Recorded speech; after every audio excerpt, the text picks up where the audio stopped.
Proclamação do Evangelho de Jesus Cristo, segundo Marcos, capítulo 16, versículos 15 ao 18. Naquele tempo, Jesus se manifestou aos 11 discípulos e disse-lhes: Ide pelo mundo inteiro e anunciai o Evangelho a toda criatura. Quem crer e for batizado será salvo, quem não crer será condenado.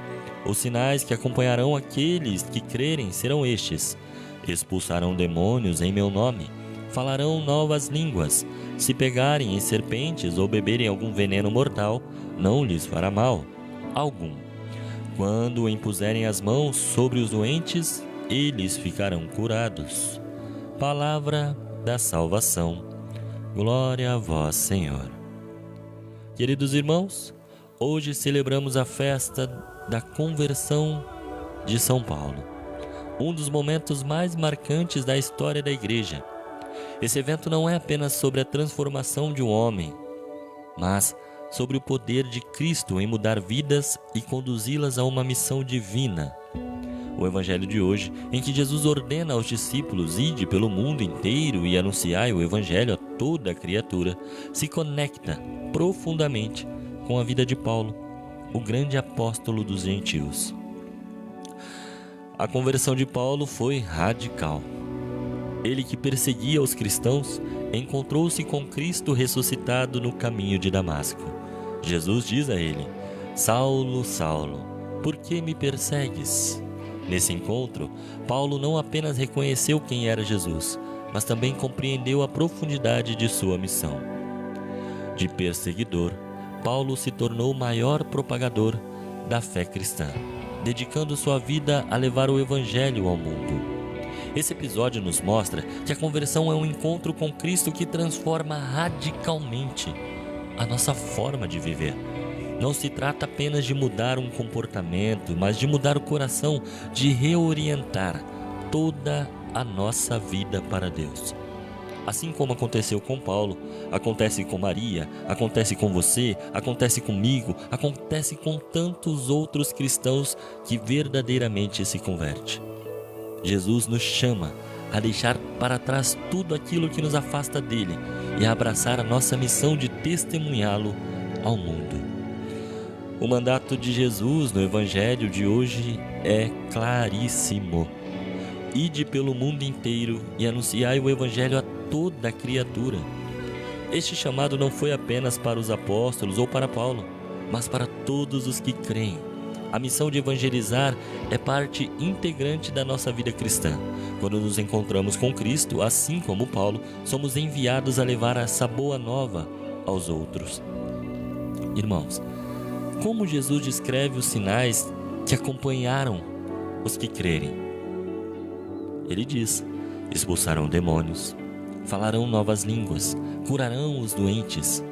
Esses sinais não são apenas manifestações extraordinárias, mas expressões da presença viva de Deus no meio do povo. Paulo, em sua missão, viveu muitas desses sinais, mas muitos mesmo, enfrentando perigos, pregando com ousadia e levando a cura espiritual e física a muitos. E foi perseguido por isso. A vida de Paulo também nos ensina que a missão cristã exige coragem e sacrifício.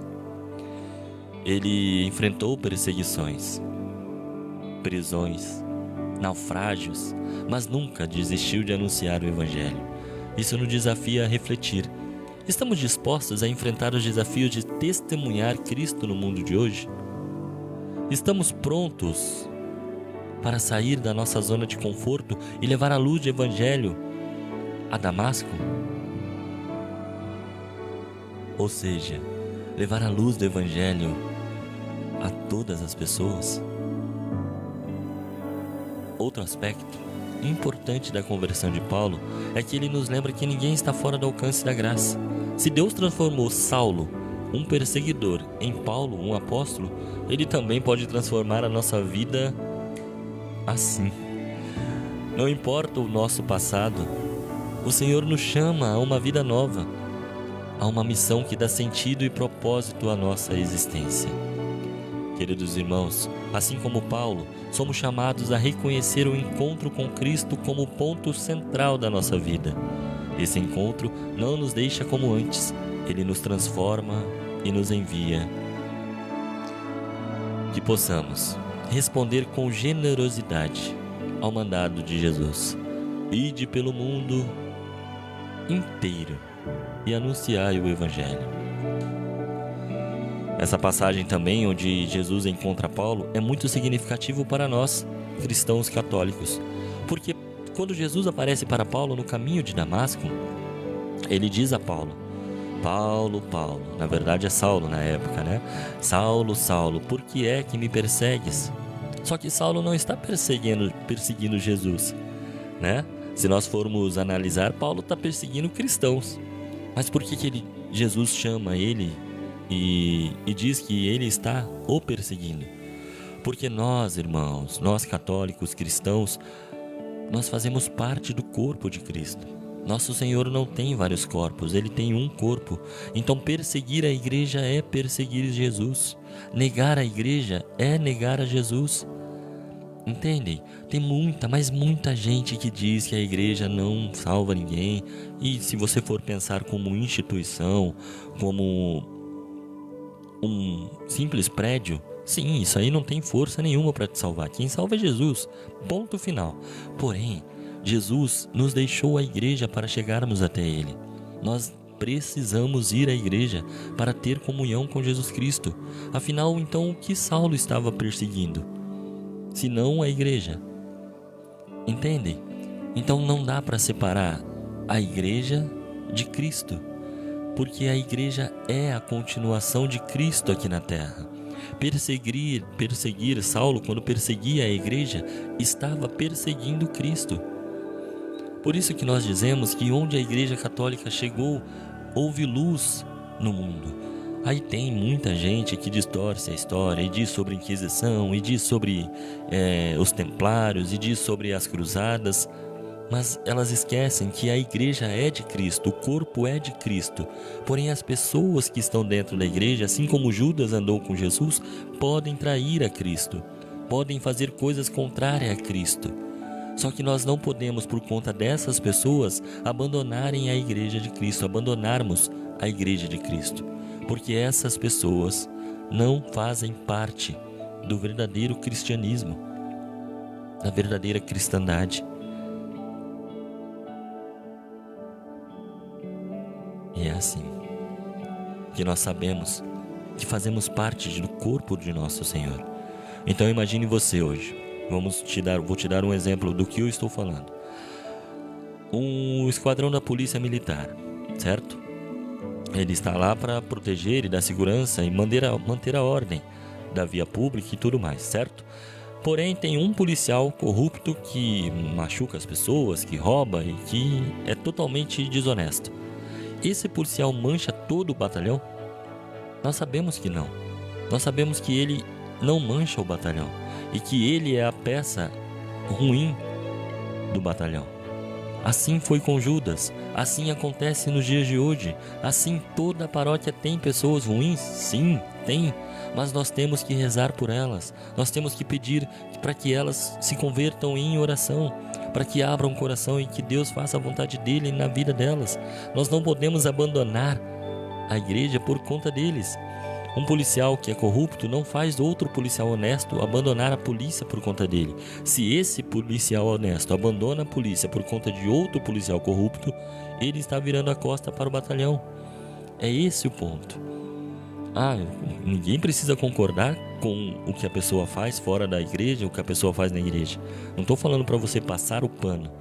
Ninguém precisa e não pode fazer isso. Mas todos nós devemos continuar na igreja.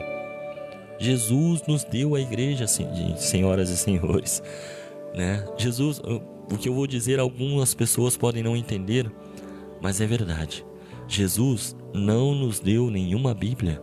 Jesus nos deu uma igreja, e essa igreja, a igreja dele, nos deu a Bíblia. É esse o ponto que as pessoas se perdem. Acham que tudo foi fundado através da Bíblia, que a Bíblia caiu do céu e que a partir dela nós devemos seguir a Jesus. Não, A Bíblia é muito importante, é a palavra de Deus na nossa vida. A palavra de Deus contida ali na Bíblia é Jesus. Porém, Jesus nos deu uma igreja e não a Bíblia. E essa igreja, esses homens mártires que fundaram e que edificaram a igreja, eles nos deram a Bíblia. E aí nós podemos ter a total interpretação das Sagradas Escrituras através do magistério dessa igreja. Se você pegar a Bíblia hoje e tentar interpretar do seu jeito, infelizmente vai acontecer o que acontece no mundo hoje. Várias e várias igrejas, uma diferente da outra, uma pregando uma coisa diferente da outra. Tem umas que dizem que Jesus falou mais de finança do que salvação. Tem outras que dizem que se não der o dízimo, você vai para o inferno. Tem outras que dizem que a promessa de Jesus para sua vida é que você tenha riqueza e que seja bem sucedido. Tem outras que dizem que Jesus Cristo não é Deus. Sabe? Não dá. A Bíblia gera isso se for lida fora da Igreja Católica. Que nós possamos no dia de hoje, assim como Paulo, Saulo que virou Paulo, nos entregar e realmente seguir a Jesus Cristo com todo o fervor e principalmente respeitar e amar a igreja dele, pois a igreja dele é a continuação de nosso Senhor aqui na terra. Vamos pedir a intercessão de São Paulo para que no dia de hoje aqueles que estão distantes ainda de Jesus se convertam profundamente, assim como Paulo, com fidelidade, com coragem, sendo testemunha vivas do amor de Cristo no mundo. Para finalizar, eu te pergunto: a sua vida passada já virou testemunho ou ainda te envergonha? Porque nosso Senhor faz toda a sua vergonha virar glória, virar testemunho da transformação que Ele faz na sua vida. Que Deus abençoe vocês. Que hoje, sábado, seja repleto do amor de Maria e que você possa continuar no caminho do crucificado. Senhor, estivemos aqui reunidos por amor a Jesus Cristo, em nome do Pai, do Filho, do Espírito Santo. Amém.